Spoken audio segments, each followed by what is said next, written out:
Bueno, comencemos entonces en este primer vivo de la comunicación Hace Clic, primer transmisión en vivo que vamos a hacer un poco para homenajear a las periodistas y a los periodistas en esta semana donde es el Día de las Periodistas y los Periodistas, y también el primer año de vida de la comunicación Hace Clic, un sitio que realizamos con un grupo de comunicadores y comunicadoras, también alguna otra profesión, que ya vamos a contarles un poco de qué se trata, y para eso la convocamos a Miriam Lewin, que aprovechamos a saludarla.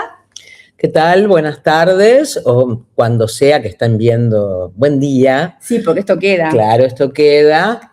O sea que todas las pavadas que uno diga al aire quedan en YouTube eternamente o hasta que alguien lo disponga y baje la palanca. El otro día estuve en un brindis del Día del Periodista en un editorial, y la directora del editorial en el brindis dijo: no amamos lo suficiente a los periodistas. Claro, ¿no? Contrario en contraposición a la frase de Milei de no odiamos lo suficiente a los periodistas y a las periodistas.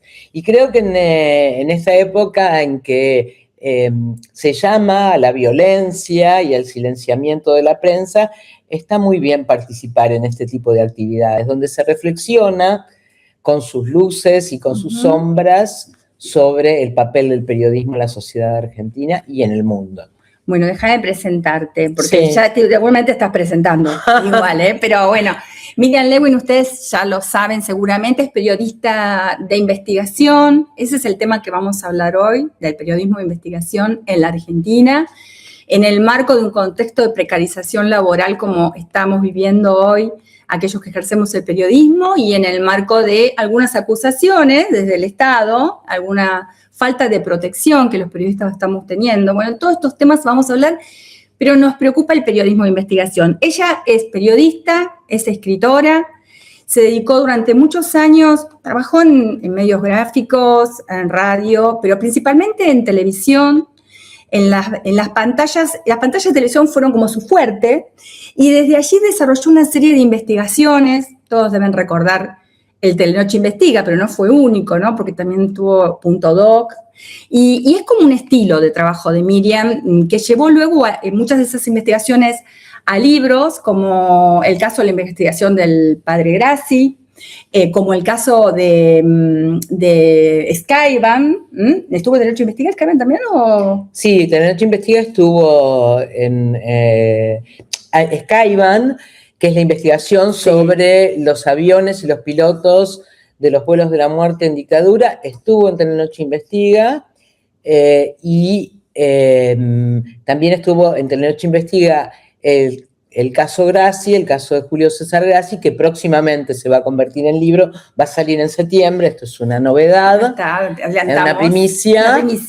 Y por otro lado, Yossi, el espía arrepentido, no estuvo en Telenoche Investiga. Pero sí en serie. Pero sí se convirtió en una serie de ficción de Amazon de 2 temporadas, en un podcast también que pueden escuchar en Audible si pueden pagarlo, porque sale como $16 al mes, y eso conspiró contra esto. Y Skyban también se convirtió en 2 podcasts, uno en inglés que se llama Avenger, Justiciera, y otro que se llama Skyban, que el anfitrión es nada menos que Leonardo Sbaraglia, y que tuvo mucho éxito, sobre todo en España, donde había gente que me cruzaba y me decía que lo había escuchado.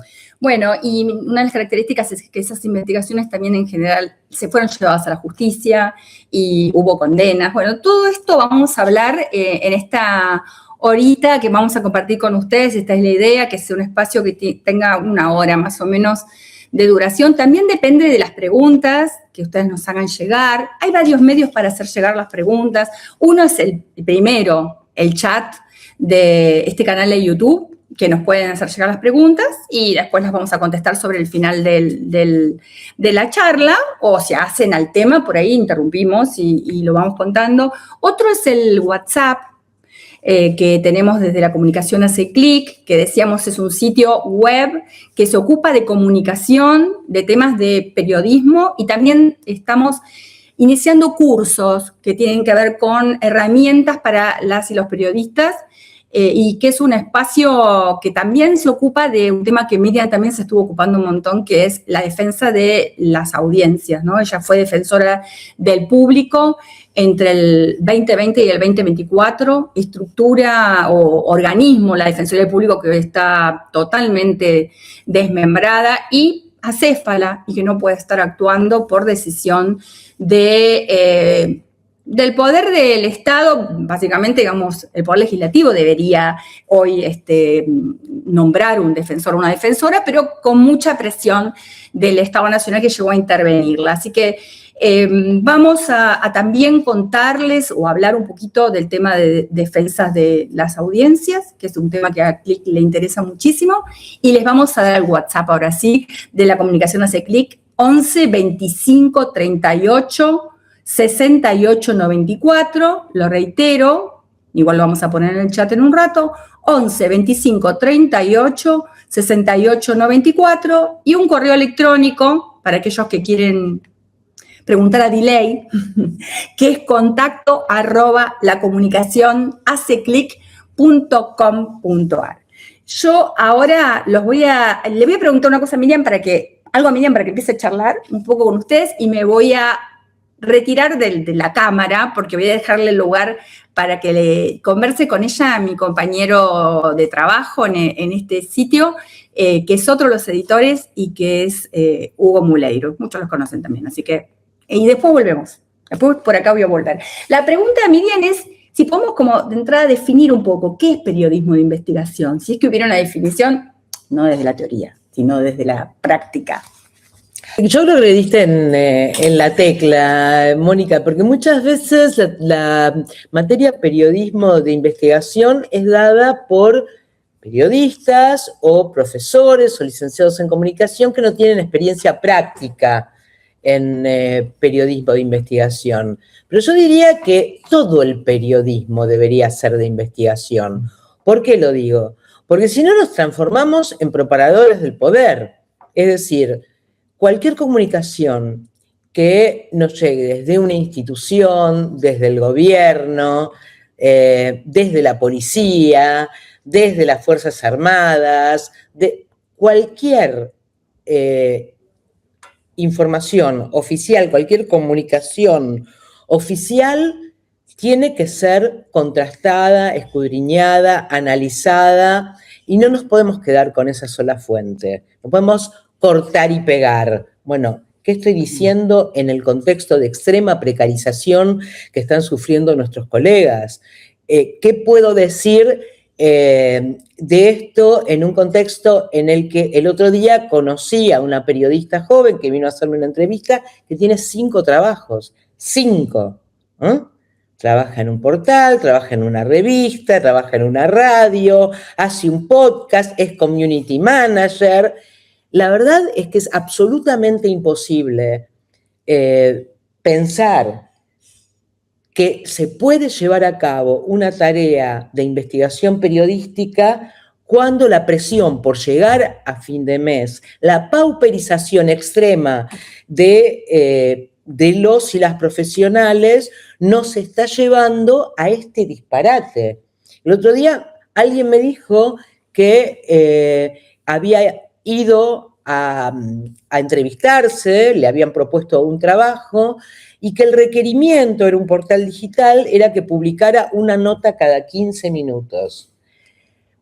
Yo no sé, la única forma de publicar una nota cada 15 minutos es cortar y pegar, es decir, robar contenido producido por otros medios sin verificar ningún tipo de información, sin hacer ningún tipo de chequeo, o usar la inteligencia artificial. Sí, o reproducir gacetillas, copiarlas y pegarlas. Bueno, esto, convertirnos en propaladores del orden establecido. El año pasado, el anteaño pasado, trabajando contigo en la Defensoría, estábamos con el tema de los incendios en el sur, en Chubut, y bueno, como íbamos a trabajar con periodistas de la zona, para ver cuál es la mejor forma de cubrir esos temas tan dramáticos, chequeamos medios de la provincia. Vimos 11 medios, digamos, una mañana.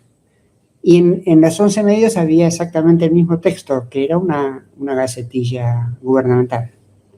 O sea, que no fueron a hablar con los pobladores, que no hablaron con los bomberos, claro. Que claro, no tuvieron tiempo, no hay plata para nafta, no hay un móvil, no hay un fotógrafo, las fotos se roban, ¿no? Es decir... Sí, o la saca la misma persona que hace la nota. La verdad es que el rol del reportero gráfico o del camarógrafo, que en una época era fundamental, hoy está absolutamente obturado o por la compra de material en bancos de imágenes cuando las notas son así genéricas, o por la inteligencia artificial, o por el robo de otros portales o medios. Así es. Sí, a veces sin citar la fuente, ¿no? Sí. Pero, a ver, entonces vos no quiero interpretarte, pero estás hablando de una dinámica necesaria de cuestionamiento y de revisión cada vez que uno recibe una noticia de una fuente cualquiera sea, gobierno, empresa, cámara empresaria, asociación del fútbol, lo que sea. Bueno, lo que fuera. Eso hay que revisarlo. Muy bien.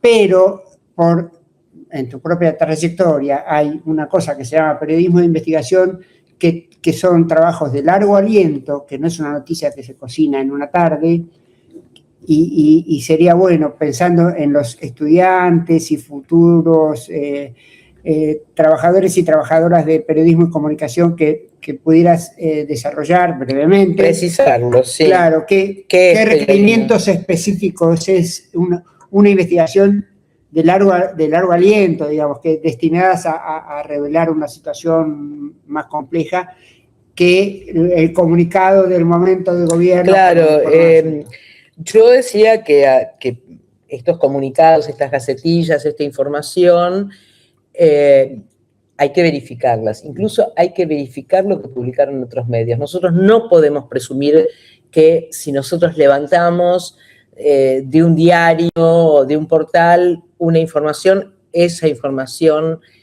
es necesariamente correcta. Siempre hay que chequearlo, siempre hay que ir a las fuentes. ¿Qué es el periodismo de investigación para mí? Porque a veces se confunden los informes periodísticos con el periodismo de investigación, ¿no?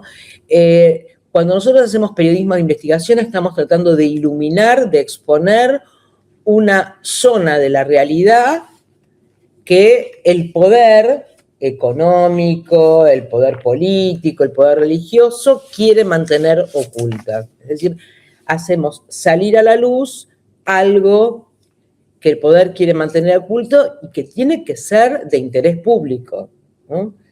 Yo recuerdo que hace poco una periodista me contactó para ver si yo tenía datos de una persona que había formado parte de una familia en la que hubo un asesinato. Es decir, los hijos mataron a los padres, y había un miembro de esa familia que había decidido pasar al anonimato. Es decir, se cambió el nombre, vivía en el más absoluto anonimato. Y esta colega quería exponer a esta persona. Y yo le dije, ¿cuál es el interés social de exponerla?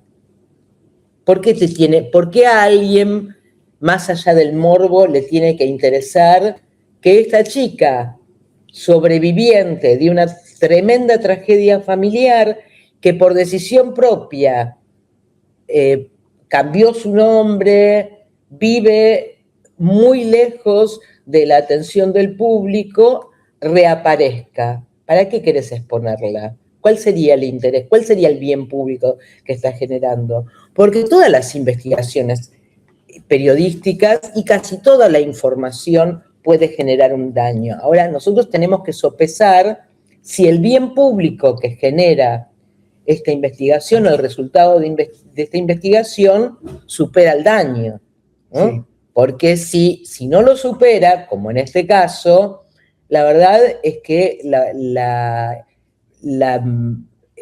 investigación no tiene sentido. Si nosotros estamos tratando de proteger a un grupo vulnerable, si nosotros estamos percibiendo que están siendo vulnerados sus derechos por una persona con poder, y exponemos a esa persona con poder, ponemos de manifiesto el delito o la falta ética grave que está cometiendo, estamos beneficiando a ese grupo vulnerable. Claro. Es decir, sí, estamos dañando la intimidad de esa persona, a lo mejor le estamos generando un daño en su entorno profesional o familiar, sí, pero hay muchas otras personas más vulnerables que él, ¿no? Que tiene una asimetría de poder, Claro. como por ejemplo un médico que abusa sexualmente de una paciente. Si nosotros exponemos a este médico, voy a poner como ejemplo el doctor Cirulnik, Sí. que era un médico de la escuela técnica ORT y que a lo largo de generaciones abusó de chicos. Bueno, le hicimos un daño, le generamos un daño a este señor, sí, pero él dañó generaciones y generaciones y generaciones. Cuando yo lo investigué, había víctimas de este médico que tenían 56 años y había víctimas que tenían 21. O sea, él abusaba en su consultorio, en la escuela, de chicos de escuela secundaria que tenían 12, 13, 14 años. Entonces, bueno, sí, hay un daño, Claro, sí, claro. se genera un daño, sí, pero estuvimos trabajando para que estas personas pudieran hacer la denuncia ante la justicia, que este hombre fuera llevado, fuera procesado, fuera llevado ante la justicia y que no siguiera abusando de niños. Claro. Muy bien, entonces, estás hablando de un objetivo o un objeto de investigación con un interés social, con un relato, un contenido, una pieza de investigación cuya difusión va a, en principio, traer un beneficio para un determinado grupo Sí. y, por toda la simbología que pueda estar en juego, para el conjunto de la Va a sociedad. reparar una Claro. disfunción Exacto. del sistema. Pero además le va a dar un mensaje. En Sí. general, digamos. Sí, hay una investigación que nosotros llevamos a cabo en Punto Doc que tenía que ver con la manera en que un médico muy mediático manejaba un programa sobre temas presuntamente científicos que tenía en la televisión pública, que era que cobraba por el espacio y no verificaba las credenciales de los profesionales que se presentaban allí, que derivó en una ley por la cual ustedes podrán ver que incluso en las publicidades, cuando hay algún profesional que da testimonio, recomienda un producto o recomienda un tratamiento, aparece su matrícula. Debe aparecer. Eso no sucedía antes. No sucedía hasta que llegó la ley de radio y televisión, la ley de servicios de comunicación audiovisual. No. Ah, ¿fue anterior? Claro, fue a partir de la investigación de mira. Punto Doc sobre el doctor Sokolinsky. Específica. Sí, una ley específica que obligaba a los profesionales que daban su testimonio, fueran odontólogos, radiólogos, farmacéuticos, psicólogos, a identificarte, doctor fulano de tal, matrícula nacional o matrícula provincial tal. Uh-huh.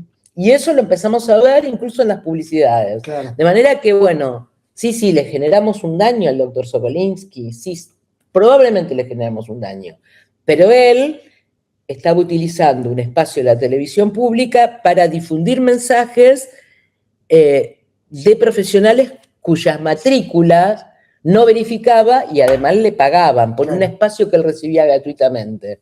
Bueno, entonces, establecido el objeto de investigación, yo te digo, hoy un periodista o una periodista que está en un medio X, supongamos un medio televisivo, y recibe la versión de una práctica de un docente como esta que mencionaste en tu experiencia. Vos, al recibir la versión, supongamos a través del testimonio de un padre o de una madre, ¿qué pasos dirías que tiene que dar para seguir, digamos, un patrón de investigación periodística confiable?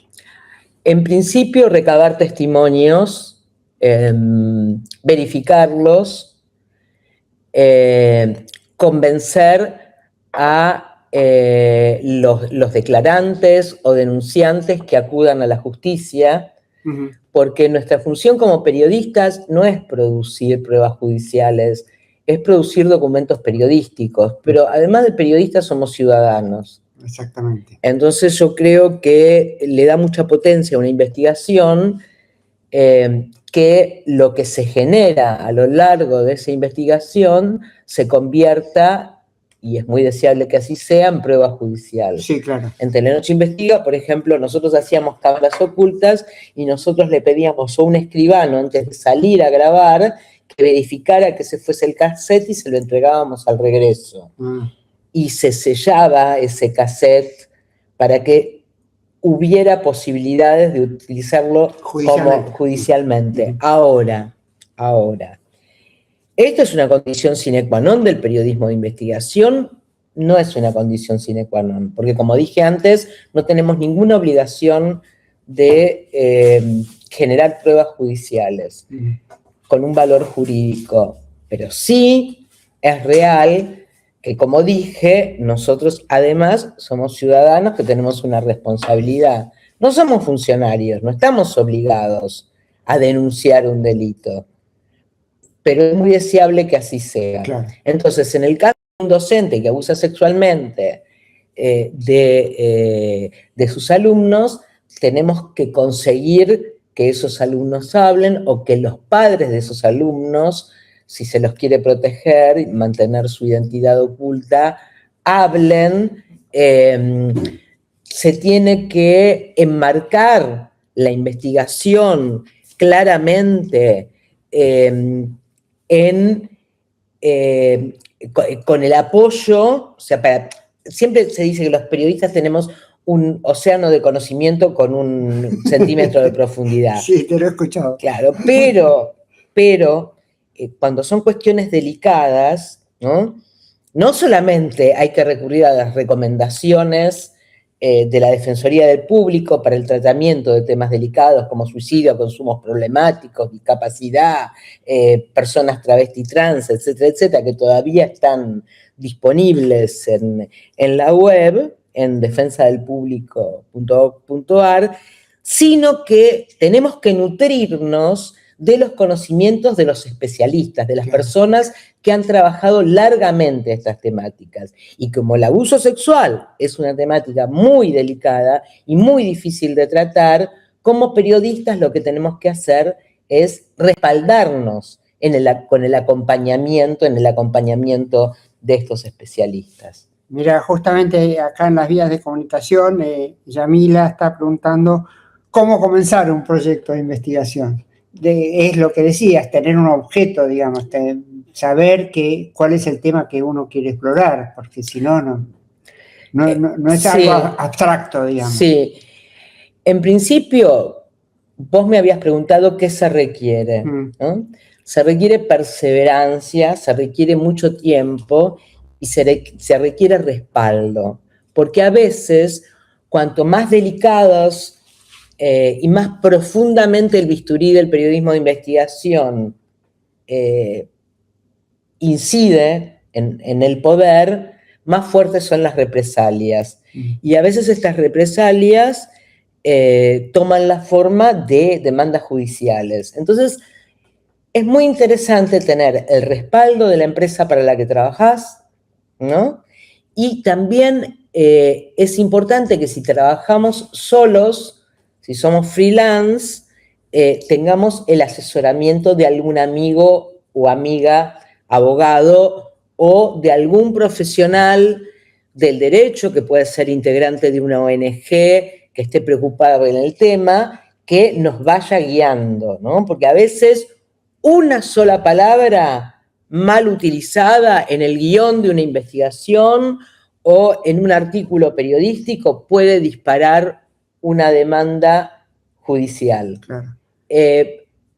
En este contexto de precarización, en este contexto de orfandad, donde no tenemos más la protección del estatuto del periodista, es muy fácil que para congraciarse con el poder o con alguna empresa que uno o una investigue, el dueño de tu medio, del medio para el cual colaborás, porque en general hay muy pocos compañeros que están en relación de dependencia y que tienen estabilidad, quiera darte de baja el contrato. Bueno, eso también hay que tenerlo en cuenta. Hoy en día, hacer periodismo de investigación, y yo creo que por eso está prácticamente en este contexto condenado a muerte, es que no hay absolutamente ninguna garantía de que conserves tu trabajo si te metes con el poder, ¿no?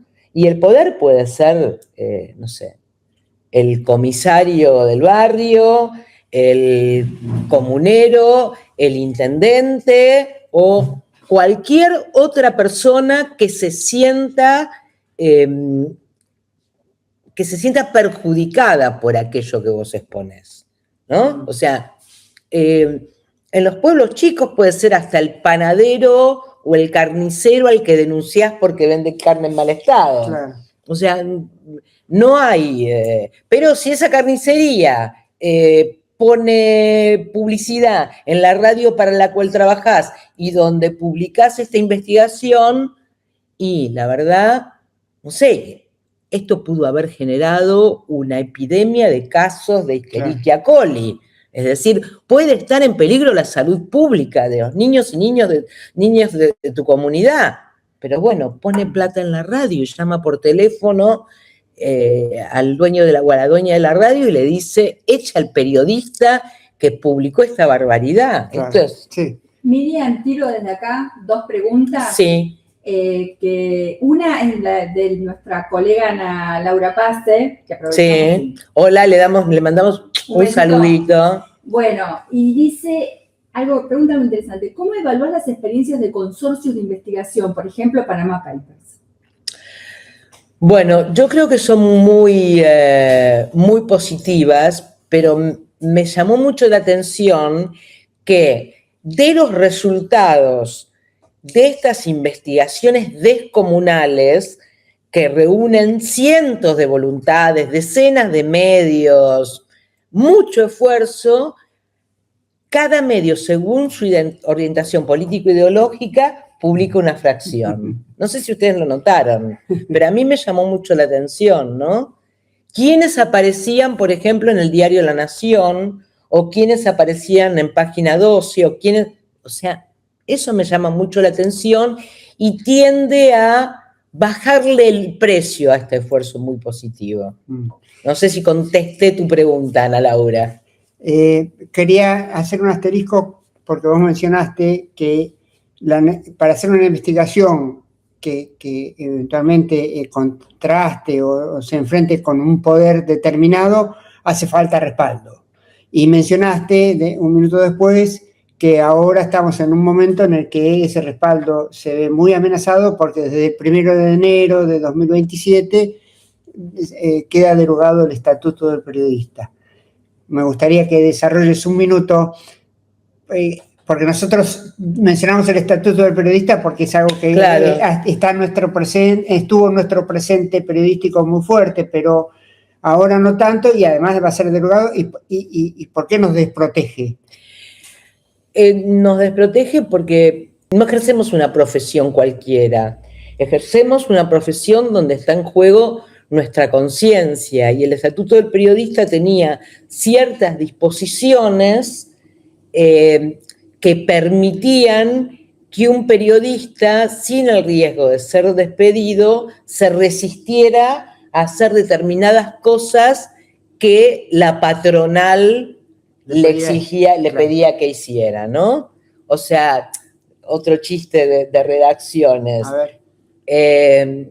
Bueno, quiero que escribas una nota sobre Dios, y el periodista le contesta, ¿a favor o en contra? O sea, ¿tengo que decir que Dios existe o tengo que decir que Dios no existe? Yo hago lo que usted me pida. Bueno, esto es el periodismo que no queremos hacer. Claro. Este es el periodismo, o sea, nosotros tenemos una técnica. Yo podría escribir la biografía de un libertario, una biografía laudatoria, una reivindicación de los libertarios, pero sí me pagan, Claro. ¿no? Porque sé cómo hacerlo. Claro. Pero sé cómo editar un libro o un artículo, lo que fuera.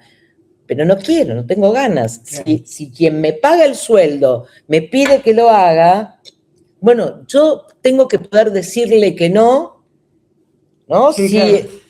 Si no va de acuerdo con mi conciencia. De hecho, yo alguna vez me resistí a firmar una nota, o sea, me resistí a ponerle la voz a una nota con la que no estaba de acuerdo. Claro. Lo pude hacer y no tuvo eso consecuencias, o por lo menos no tuvo consecuencias inmediatas. Porque ya hacía 20 y pico de años que trabajaba en el mismo medio. Es decir, ¿qué espacio tenía un pibe de 25 años para hacer lo mismo? Claro. Que Bueno. llevaba 2 años en el medio. Bueno, pero el estatuto, por ejemplo, tiene vigente hasta mientras no sea derogado, un estándar de indemnización para el trabajador o la trabajadora de medios bastante alto respecto de otras profesiones, justamente por eso. Como protección para cualquier impulso de un patrón de echarte porque escribiste algo que no le gustó, o porque te negaste a firmar o a poner la voz en un contenido que viola tu conciencia. Al ser derogada esa disposición, la patronal va a tener, o quien llame al patrón, como vos decís, va a tener más facilidades para producir ese despido, ¿no? Por supuesto.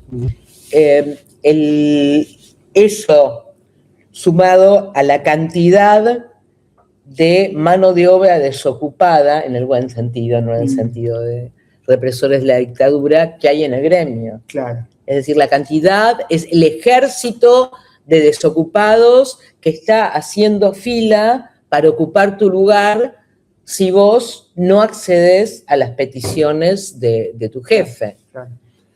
Y en las investigaciones que vos participaste, haciéndolas para medios de comunicación, el equipo que trabajaba contigo eran también trabajadores en relación de dependencia, o sea, gozaban de la misma protección que vos, en su mayoría al menos.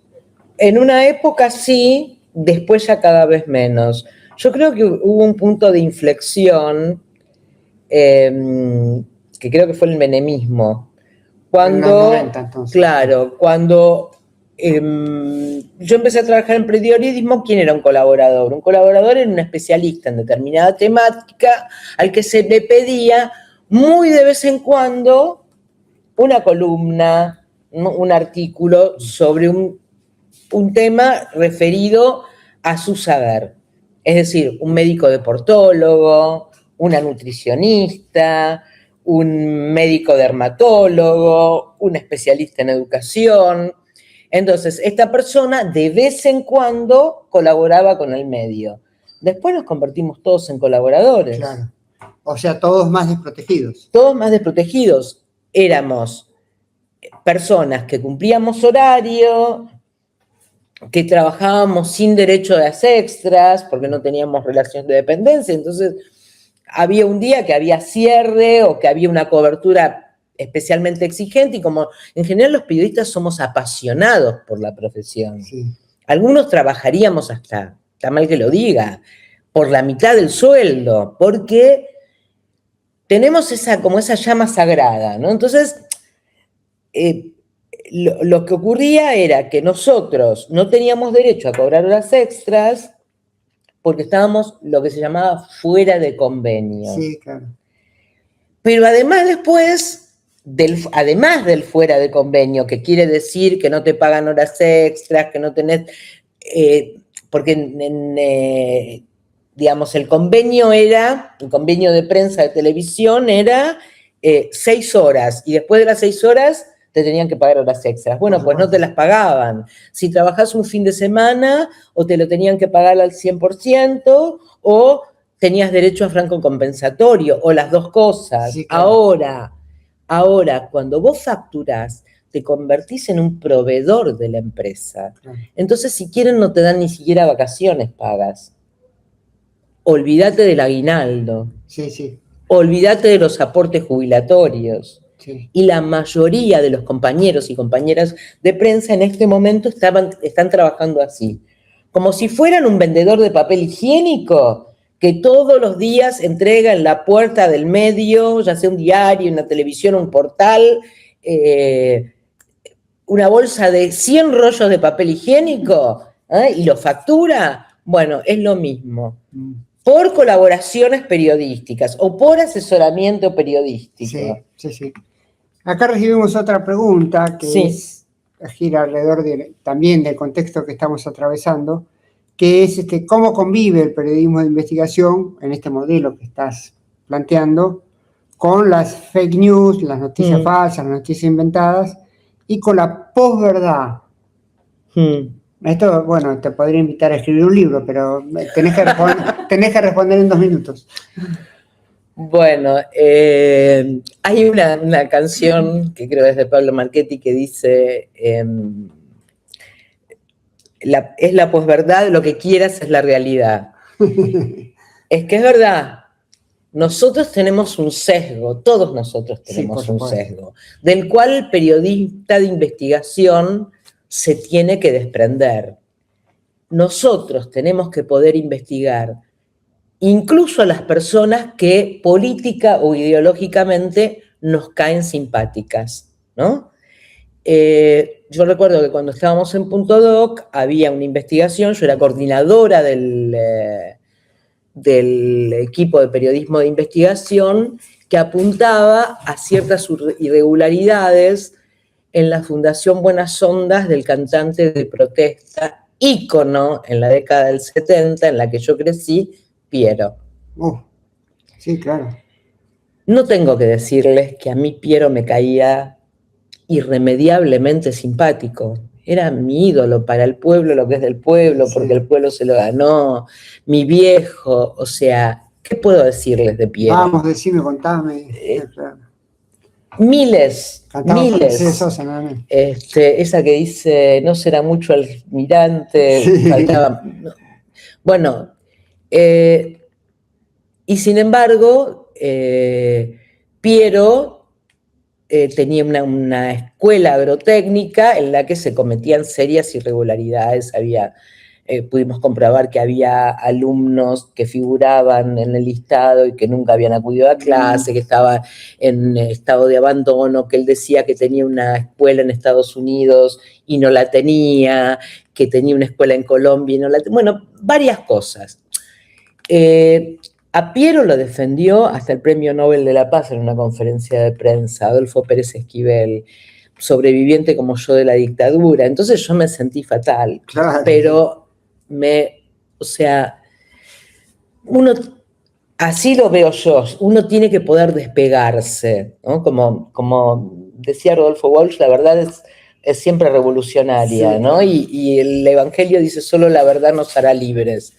Yo creo que se sepa la verdad es siempre positivo. Y entonces, si hay un político que nos cae muy bien, pero es responsable de un hecho de corrupción, y bueno, tendremos que exponerlo.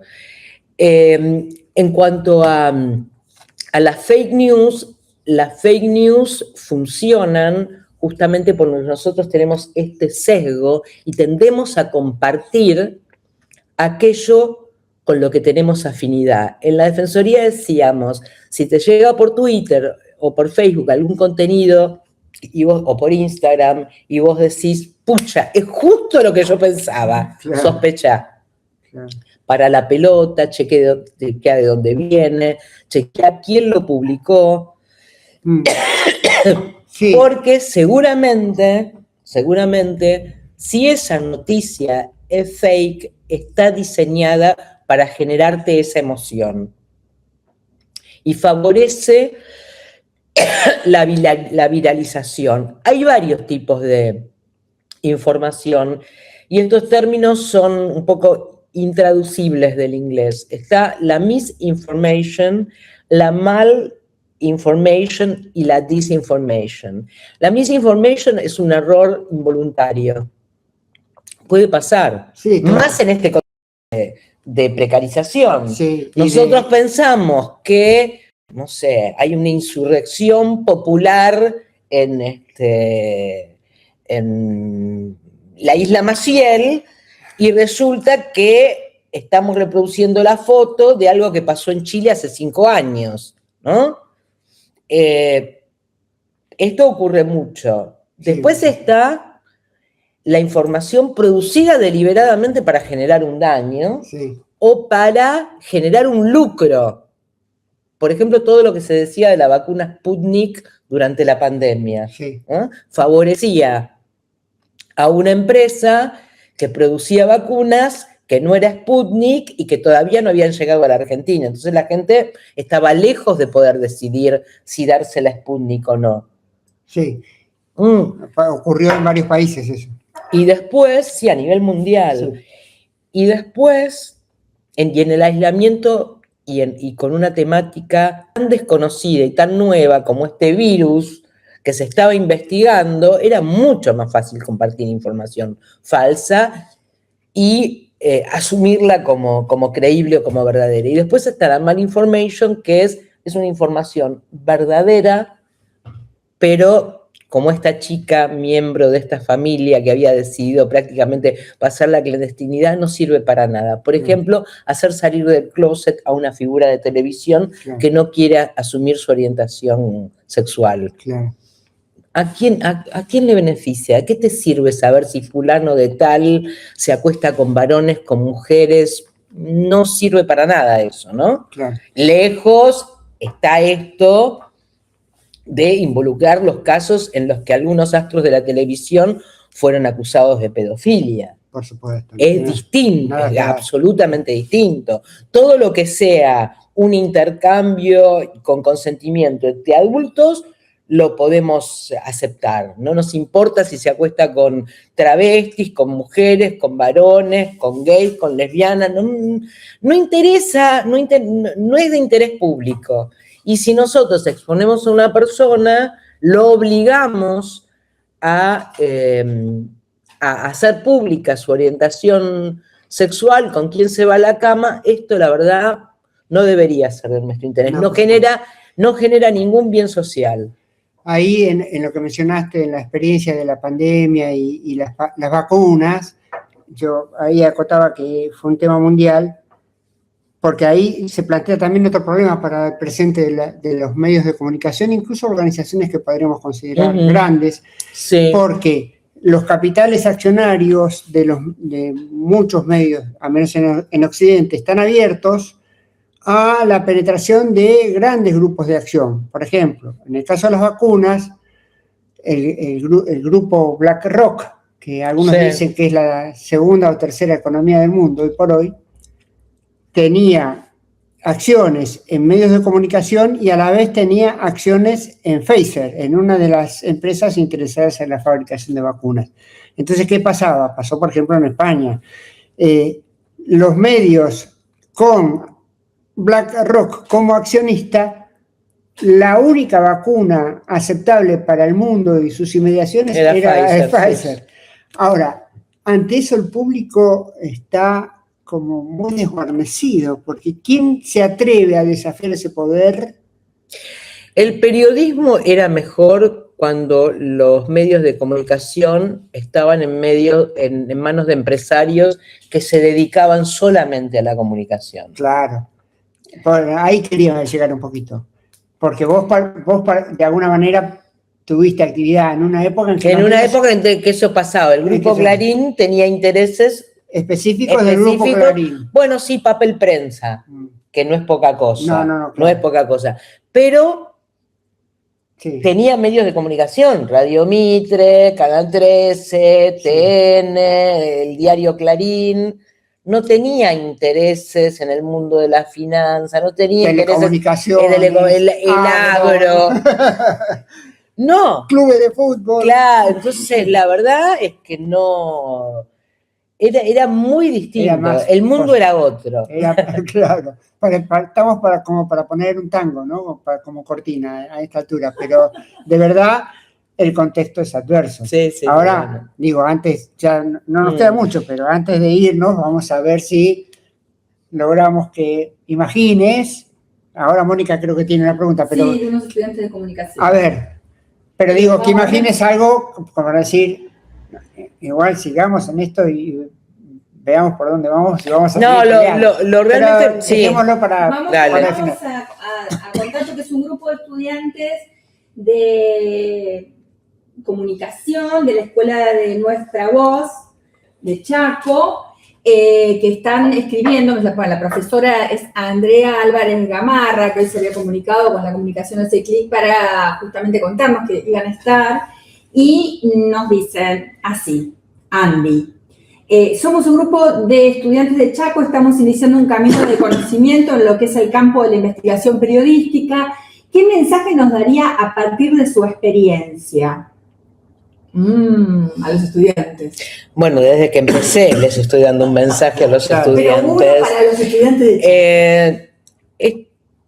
Es una profesión hermosa el periodismo, y dentro del periodismo, el periodismo de investigación es lo más fascinante, porque en general los y las jóvenes tienen una pulsión de cambiar y mejorar el mundo, que era la misma que yo tenía en la década del 70 cuando lo intenté por otros métodos. Había un momento en el que yo estaba en Telenoche Investiga que tenía la misma sensación que tenía en aquel momento, que tenía la utopía al alcance de la mano. Es decir, sentía que con el periodismo de investigación podía, está mal decir darle voz a los débiles, ¿no? Porque tienen voz. Tienen voz, sí. Amplificaba la voz de los débiles, ¿no? Me sentía como una pequeña vengadora. Esto es una visión muy épica del periodismo de investigación, pero bueno, es la que yo tenía hace 20 años, creo que ya no más. Ustedes tienen, y esto tiene que ver con lo que me iba a preguntar Hugo, sí, un escenario, un ecosistema de comunicación donde existe la posibilidad de empoderarse, porque un usuario de una cuenta de Instagram o de Twitter puede llegar a cualquier lado. Es decir, uno se puede comunicar con cualquier líder político del mundo, incluso Trump, ¿no? Y si el mensaje es el adecuado, a lo mejor ese mensaje se viraliza y se amplifica. Y desde tu computadora podés hacer una radio por streaming, y aunque nadie te contrate, porque hay una enorme fila de desocupados, además de ser repartidor de Rappi o de pedido ya o de manejar un Uber, podés despuntar el vicio, investigar y publicar tus investigaciones, repito, con el asesoramiento de un profesional o una profesional del derecho, siempre, siempre. En el caso Grassi, cada uno de los integrantes de Telenoche Investiga tuvo 37 demandas judiciales, civiles, es decir, iban por nuestras propiedades. En mi caso nos iban a quedar con mucho, pero bueno, no sé, a lo mejor otro compañero tenía más.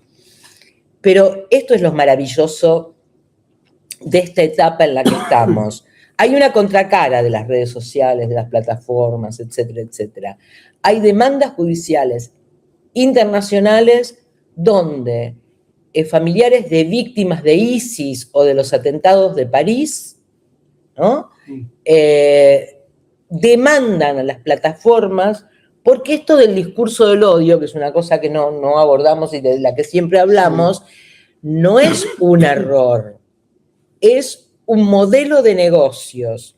¿Por qué? Está comprobadísimo que los discursos de odio, los discursos violentos, tocan en muy poco tiempo una gran cantidad de cuentas. Entonces, si yo recibo un insulto ahora y le denuncio a la plataforma por la que estamos emitiendo, o una amenaza, que esto está sucediendo, la amenaza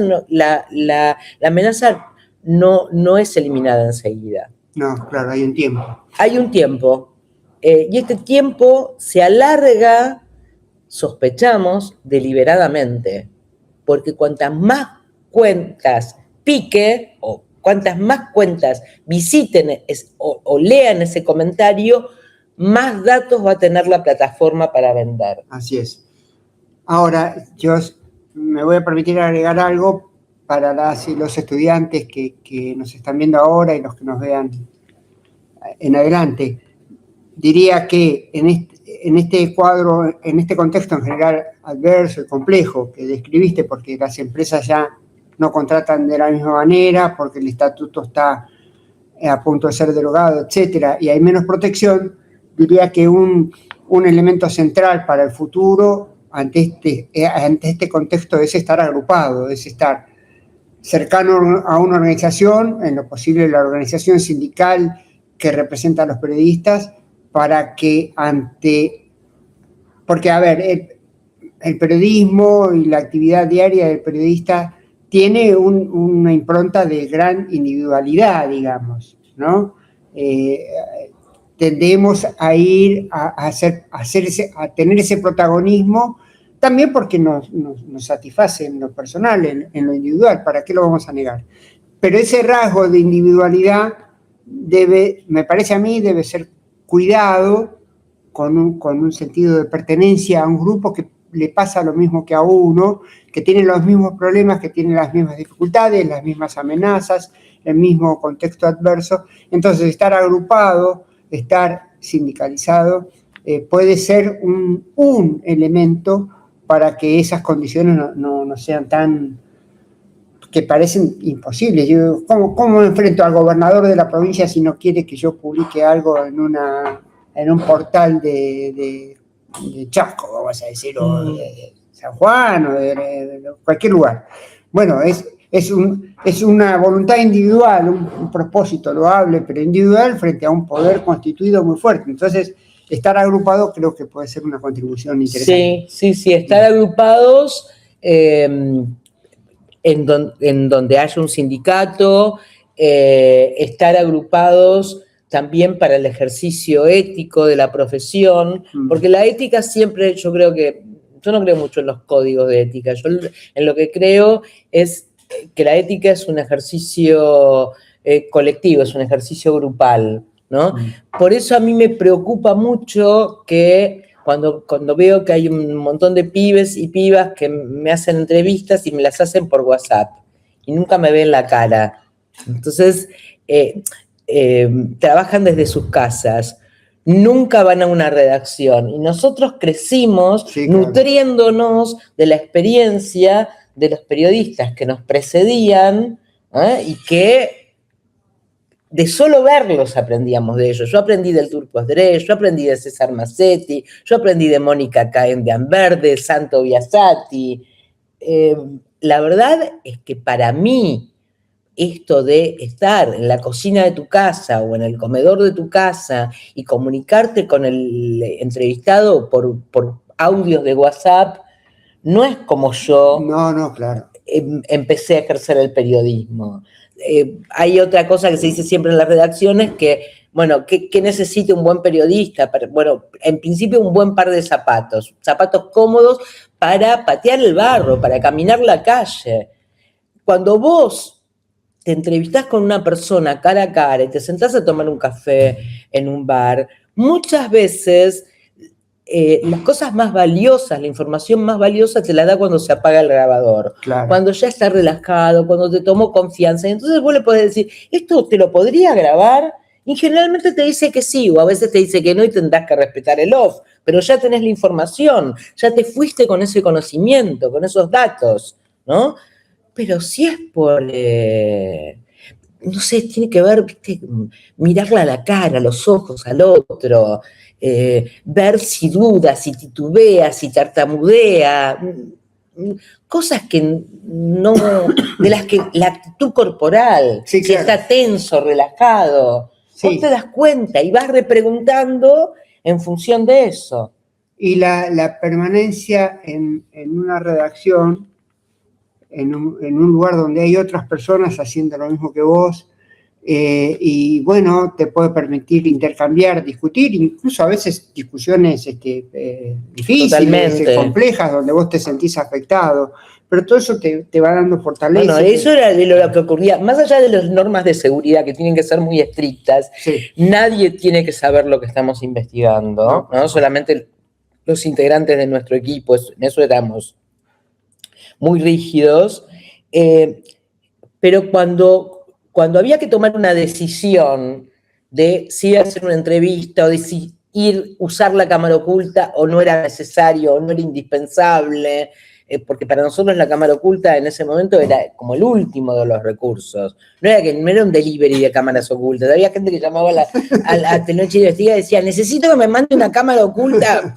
No, señora, esto no es un delivery de cámaras ocultas. A ver, cuénteme su caso, qué pasa. Hay otra forma de recoger el testimonio, hay otra forma de denunciar. Bueno, todas estas cosas eran discutidas en grupo. Claro. Aun cuando los integrantes de otros equipos de Telenoche Investiga no conocían el día al día o los pormenores de la investigación, se podía discutir, se podía decir, bueno, estamos en esta encrucijada, ¿qué hacemos? ¿Avanzamos, esperamos, retrocedemos? ¿Está bien, está mal? ¿Qué harías vos en mi lugar? De todo eso se aprende un montón. Y hoy esa interacción no existe. No, claro. Sí. Ay, deben decir los chicos que están escuchando, uy, esta mujer se quedó en el pasado. No dicen eso. Hay más preguntas, pero a ver. Yo diría, si quieren cerremos la charla. Uh-huh. Esto es así como informal, porque yo les doy un mate y todo. Sí, por favor. Cerremos como algo en la charla y así les hago como todas las preguntas juntas, porque algunas se pisan, ¿no? Dale. No, yo creo que está bueno, Hugo, que recordemos las vías de comunicación. Sí, si las tuviera, sí, dale. Bueno, ¿No te las anotó por acá? Acá está, mira. Mira, ahí está. Mira, ahí está. A ver, Miriam. El WhatsApp, anoten, es 112-538-6894. contacto@lacomunicacion.com.ar es el mail, es el correo electrónico. Repito. La comunicación hace clic, pero no me lo pusiste. Contacto @lacomunicacionhaceclic.com.ar y después el sitio es www.lacomunicacionhaceclic.com.ar. Y estamos en plataformas y demás. Estamos en plataformas. Las redes. Están, Sí, yo estoy de invitada. Sociales o así llamadas sociales. Bueno, estamos cerca. La última pregunta que yo había pensado es esta, digamos, ¿qué puntos de sostén, de esperanza, cómo reconstruimos una práctica periodística que no sea publicar gacetillas, comerse las mentiras que vienen por cualquier plataforma, pero creo que está bastante respondido. Sí, yo querría resaltar el enorme, o sea, más allá del costado oscuro de las redes sociales y de la internet, yo creo que hay que destacar el enorme poder democratizador de que nosotros con un celular podamos reflejar la realidad por más que no seamos periodistas. Sí. Suponete, ¿qué hubiera pasado si no hubiera estado filmado el episodio de George Floyd, el ciudadano afroamericano que fue asfixiado? Y había un montón de cámaras que reflejaron ese momento. Sí, o el asesinato de la poeta estadounidense por parte de la fuerza antimigración de Trump, ¿no? Nosotros tenemos en nuestras manos permanentemente, siempre y cuando lo tengamos cargado, un arma que al poder le molesta. Sí. Un arma que vigila e interpela al poder. Sí. Y esto es, yo recibo mails de organizaciones feministas de defensa de los derechos de las mujeres a nivel global, y en la guerra en Siria, cuando había abusos sexuales, había otras mujeres que reflejaban los vejámenes y los transmitían en vivo. Sí.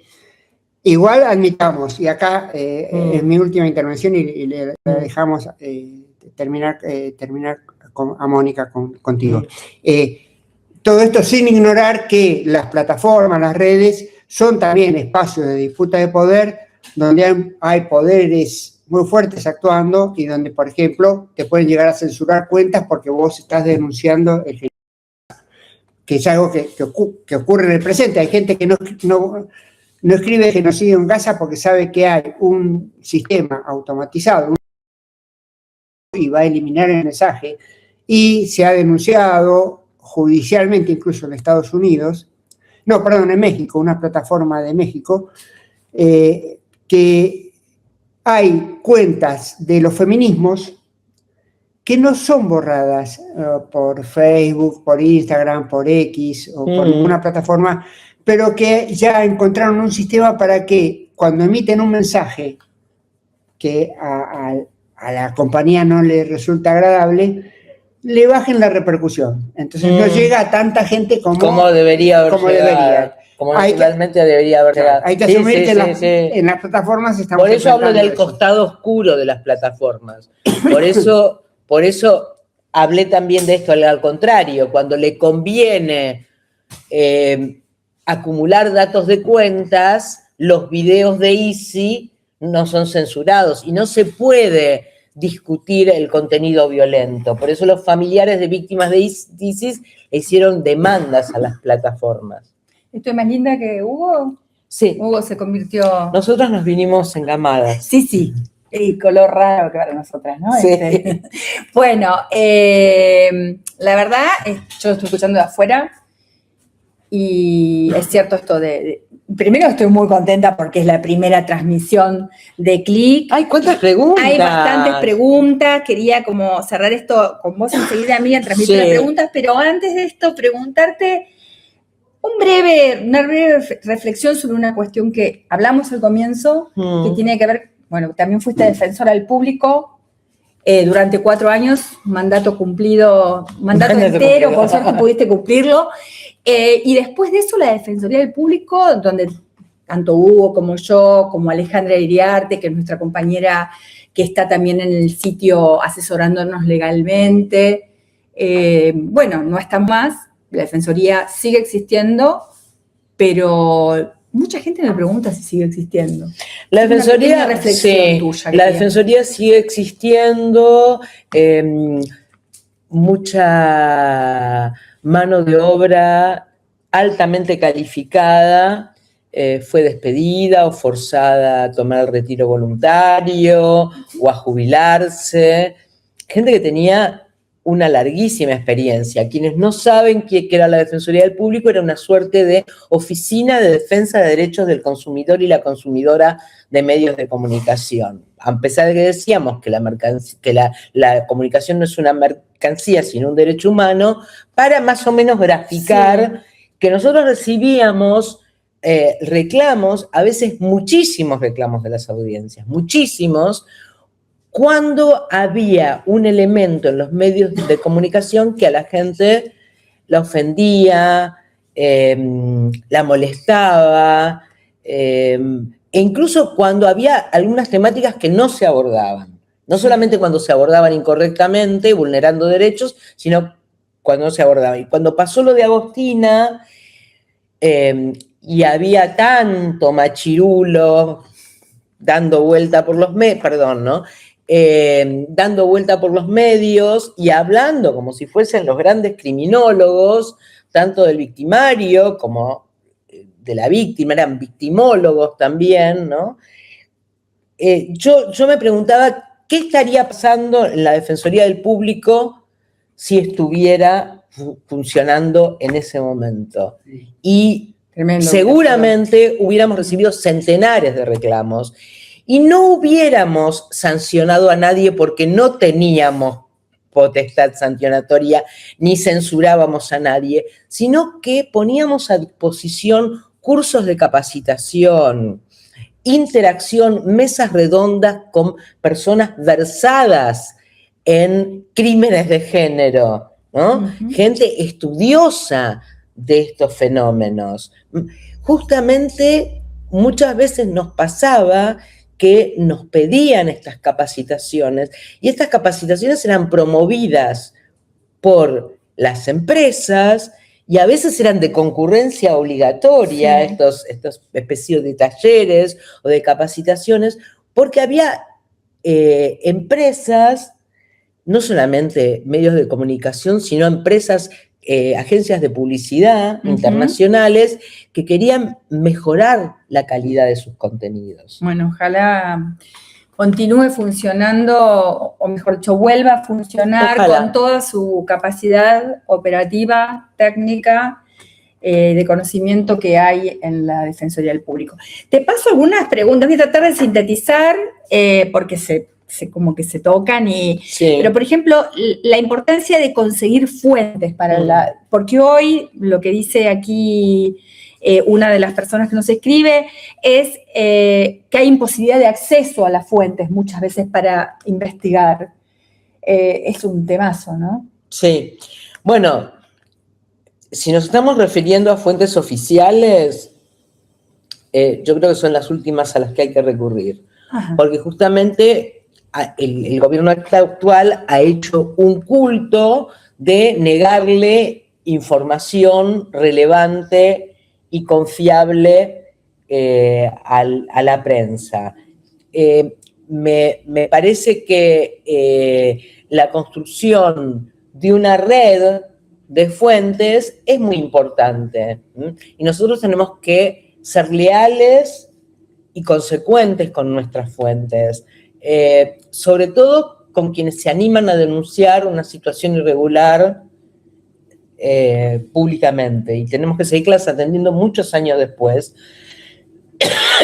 porque las consecuencias negativas o las represalias de las que pueden ser víctimas pueden aparecer muchos años después, ¿no? O sea, Sí. yo no creo en los periodistas que se publica la nota y no te atiendo más el teléfono. No. Yo acompañé a mis fuentes durante décadas, yo diría.